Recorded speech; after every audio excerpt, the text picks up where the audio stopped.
Hi, and welcome to How to Airbnb Host. Well, sometimes right after my guests check out, they wouldn't have left the kitchen in such a great order like today. I came in, I only have like a few hours to turn over. Everybody else has already started on the beds, downstairs, and so I was just gonna show you really quick when you come in and everybody has left dishes in the sink. Everyone has left dishes drying. I just emptied the dishwasher that they left dishes in as well.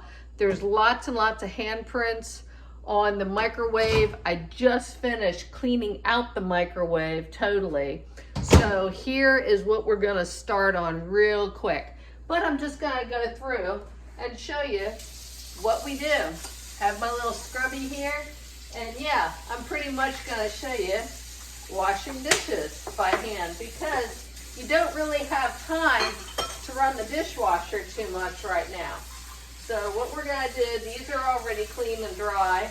So we're just gonna quickly wash all the dishes. This is hot water right now. So washing the dishes right here. We're gonna let some of those soak a little bit. But while we're at it, we're gonna also refill our soap because I always leave pretty much a full soap for everyone. And also underneath the sink, I leave, let me just show you, if I can pull it out.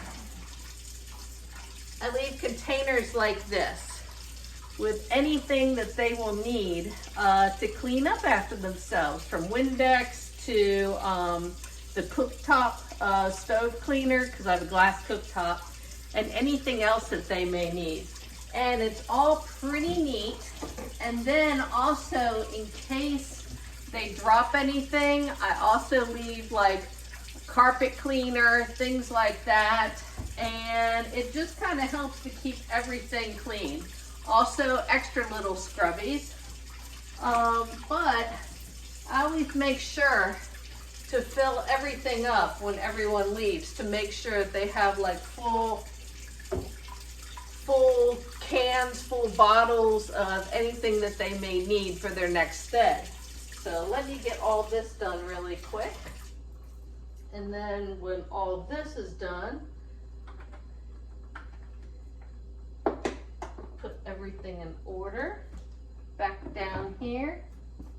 Also, for hand sanitizers and hand soaps in the bathroom, I get these big refillable areas so that all you have to do is just refill from instead of buying all new stuff each time, all you have to do is get these big bottles to refill everything. So that helps out a lot too.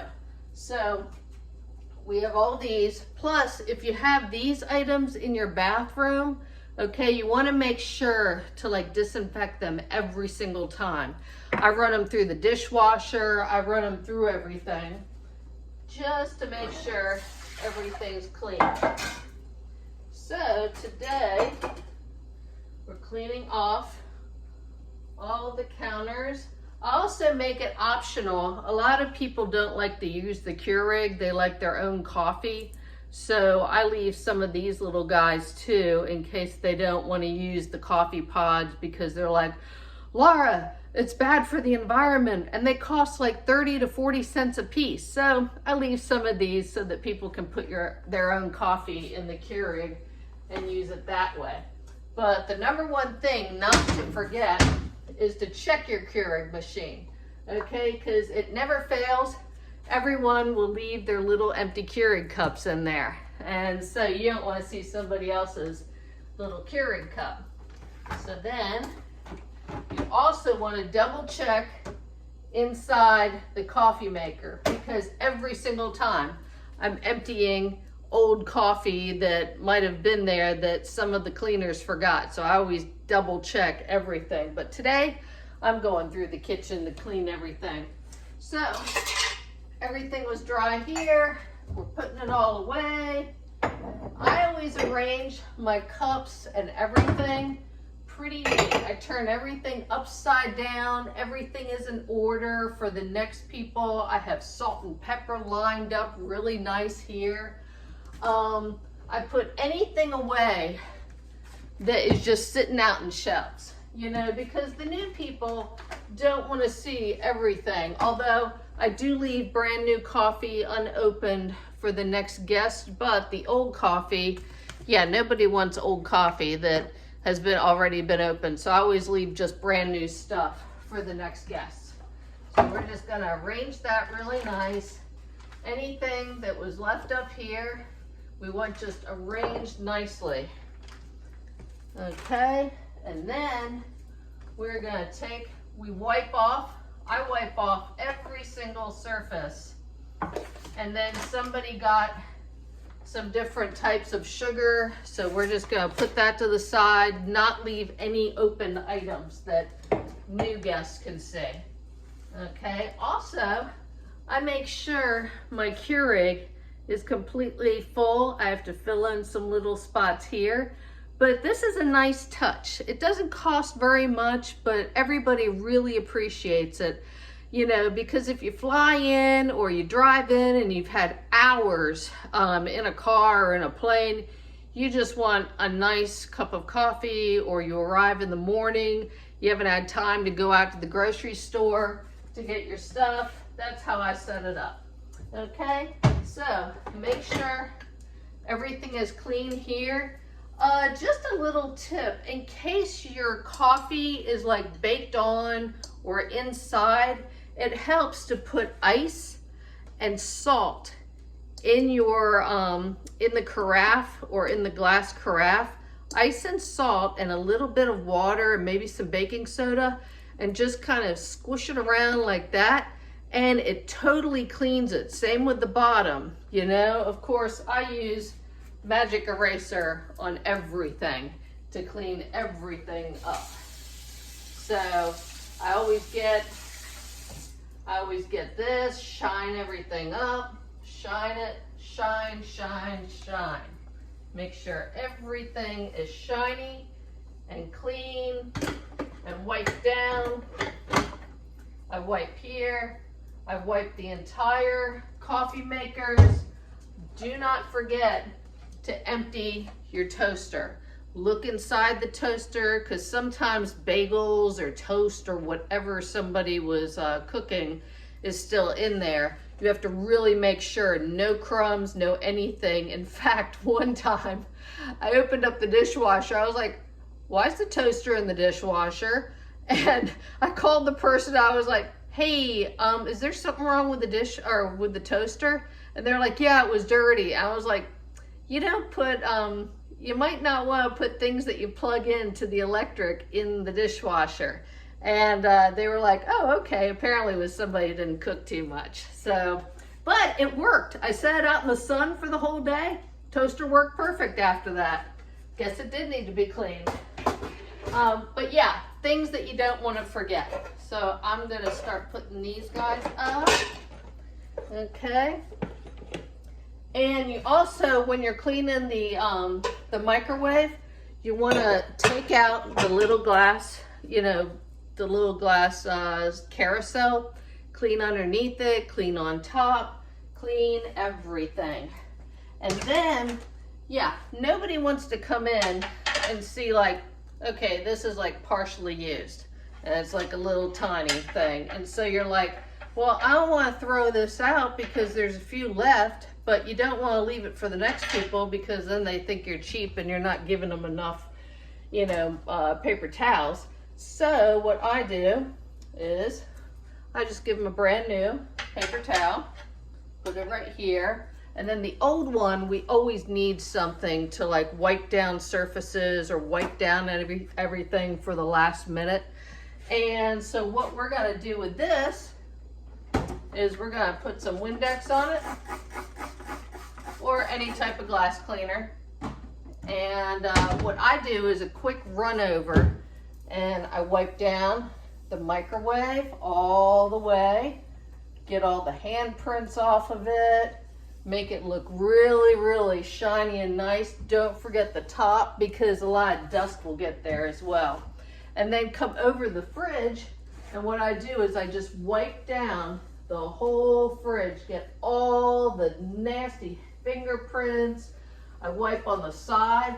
I'll also wipe open, I'll take open the doors, and you wipe on the inside, on each side, the handles, all the way down, because you don't want people to see the last people's handprints on anything. And I have all stainless steel. So you want it to be all shiny and bright and nice and just really inviting, just like they're the first guests who come in. So we're almost done. I got the knives arranged. I got this stuff arranged. Okay. And then we're gonna just wipe down the countertops right here, right here. And what I normally do is I make sure we have the soap totally full, so I would have already done that. And then we want to put a brand new little scrubby right here next to the sink. And so this is pretty much the quick turnaround for a kitchen. You know, just kind of get all things that were left from anybody else out and just wipe up everything. Also, everybody wants to have something smell nice when they first come in. And do not forget to run the garbage disposal. Okay, while you're cleaning, run the garbage disposal really quick. Of course, run water at the same time, because it'll tell you if anything is in the garbage disposal. So many times I've just like quickly turned it on and I'm like, what is that sound? Oh my gosh. So you turn it off real quick. And yes, I stick my fingers down the garbage disposal and I'm like, what is this? Okay. I find bottle caps. I find baby stuff. I find utensils. I find seashells. I found the weirdest thing in my garbage disposal, and I was going through garbage disposals like every year. They'd have a leak, a crack, something like that. So now I've gone with slightly more expensive garbage disposals that just grind up everything, and I haven't had to worry about it too much, but I also put it in my homeowner's manual. Hey, watch what you put in the sink, because majority of people out there, I thought everybody had garbage disposal, but apparently it's not a majorly common thing. But I'm surprised somebody has tried to put like total chicken bones and everything, you know, and I had to explain, you don't put like shrimp shells or anything else like that. But hey, this is a quick once over, how you just kind of reset the kitchen after someone has checked out. Make sure all appliances are shiny and pretty and everything. Also, I fold the new dish towels and place them up here for the next guests, and I make sure that the new dish towels are easily found throughout the kitchen. I also, I don't have time to do a deep clean each time, but I do open up every single drawer to make sure, because sometimes crumbs fall in, other things are like mixed up. I do go back through all of my counters, all of my cabinets and everything, and make sure that, you know, everything is in the proper order, everything is where it's supposed to be. So anyhow, this is How to Airbnb, and yeah, ask me any questions and I'll try to, you know, tell you the best thing to do. But I run 2 Airbnbs and I'm a super host for the last 10 years. And if you have any questions, again, reach out. This has been How to Run an Airbnb or How to Airbnb. Have a good one.